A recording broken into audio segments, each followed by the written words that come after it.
I am back from vacation, which means it is time to face the reality that it is time to clean and service this sweet lady. I had this grand scheme that while I was going on vacation, I was gonna take her in, have her serviced, so that when I got back from my vacation, she was all squeaky clean, oiled, and ready to go for more sewing. However, upon calling around the greater Northwest Arkansas area, I discovered that no one within a 2-hour radius actually services Singer machines. I don't know what that says about Singer, but this is the machine I have. It was a gift from my mom and I love it. I'm not complaining in any way, just that's a huge bummer. Upon discovering this unfortunate bit of news, I then made a plan B to take the machine out with me to Utah and have her serviced out there, because Utah, there's like so many people who sew, surely someone there will be able to help me. And there were.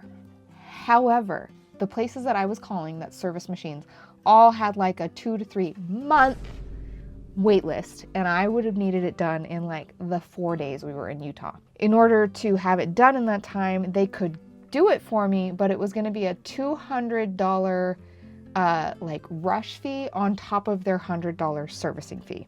$100, totally fair. When we're hitting the $300 territory, I kind of start to go, maybe I could figure out how to do this myself. So while road tripping, I did my research and I now have the confidence that I think I can do this myself. So given that, I may be about to totally break my machine, but there's not really an alternative. So we're gonna take her apart and do our very best to get her serviced, get her cleaned, get her oiled, and ready to start working again. So part of the reason I am filming this is because I need to film what I'm doing so that I know how to like put it all back together. But I figured it'd be fun to take you along the ride to show you that either one, absolutely do not do this yourself, take it to a professional, or surprise, surprise, this might be like a really easy do-it-yourself kind of process. So we're about to find out.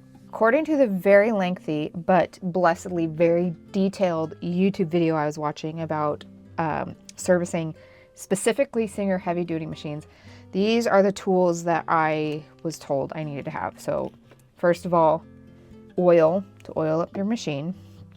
And then I found this handy little kit that has a flathead and a Phillips head screwdriver, different smaller screwdrivers, tweezers, brushes, spoolies. Don't really know what I will need those for, and steam rippers, I presume, if there's any like thread stuck in there that I need to get out, and like a little brush and stuff. So we're gonna open her up and hopefully not break her.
This seems so slow when I was like watching it, and now that I'm actually doing it, it's like, slow down, slow down, slow down. Okay, wait.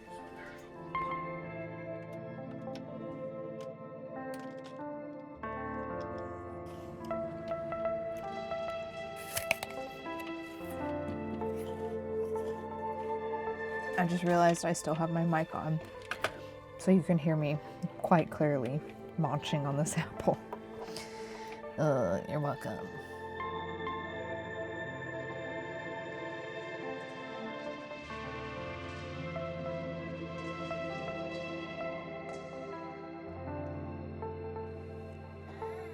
That is disgusting.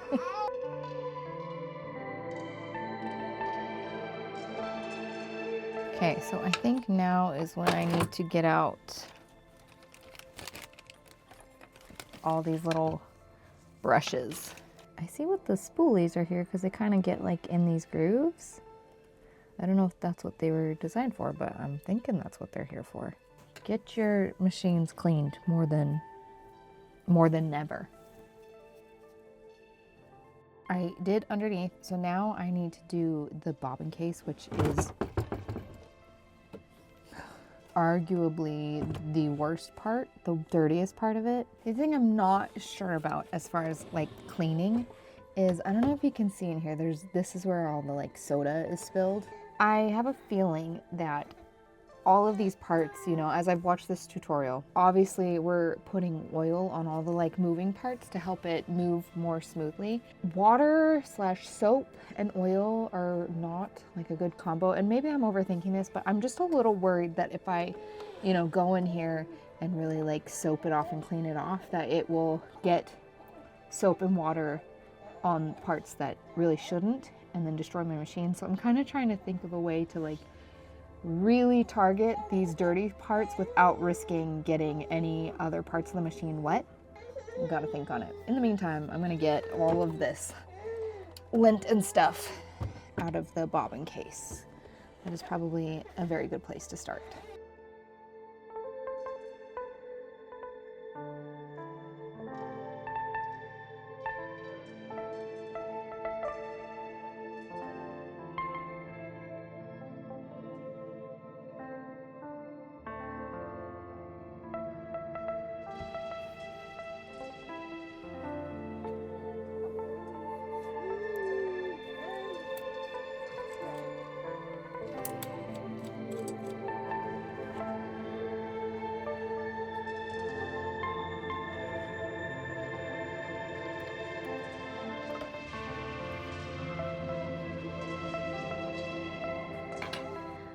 To give you guys an idea for how dirty this machine was, all of these, in between all these little feed dogs, there was thread that was so compacted that it was like solid little masses in between every single one of these feed dogs. Yeah, I'm not proud of the fact that I have not ever serviced this thing.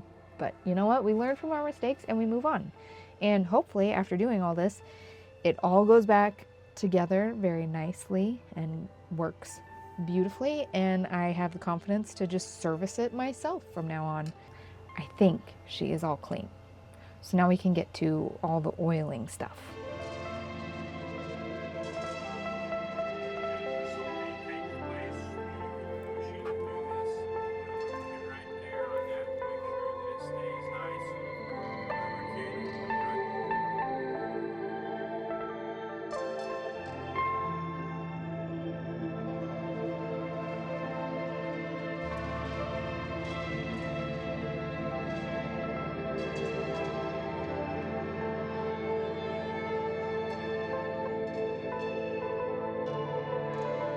Okay, I have followed this guy's instructions and everything is oiled where he said to oil it. So now it's just time to put it all back together. So hopefully I remember how to do that.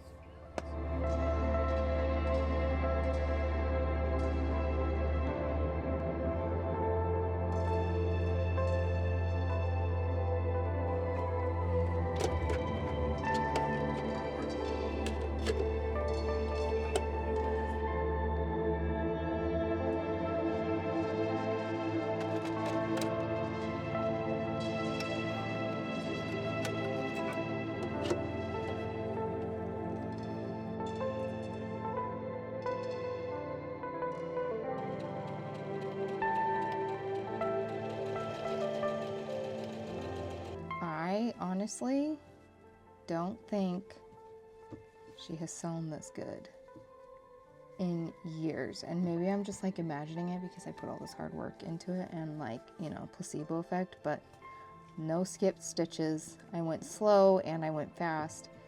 The stitches are all like perfectly even. I think I can officially say that I successfully serviced and cleaned my own machine. and save myself $300. We will see, because I've literally only done this much stitching.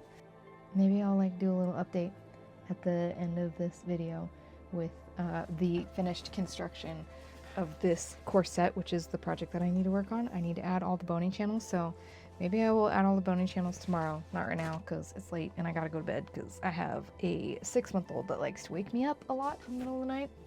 So rude of him. Okay, this is future me checking back in on the status of the sewing machine. I did have to do one more adjustment this morning because I didn't account for the needles being in the right and left, and it wasn't catching when it was in the very far right position. But I fixed that all. I did all the boning channels in my corset. It ran so smoothly, not a single skipped stitch on like, what, 10 boning channels. So $300 well saved. I think that was a success, and it was actually minus the one screw that I could not figure out where it went. That was kind of fun, and I think I actually will be doing this annually now because it was so fun. I wonder if you can like service your machine too often.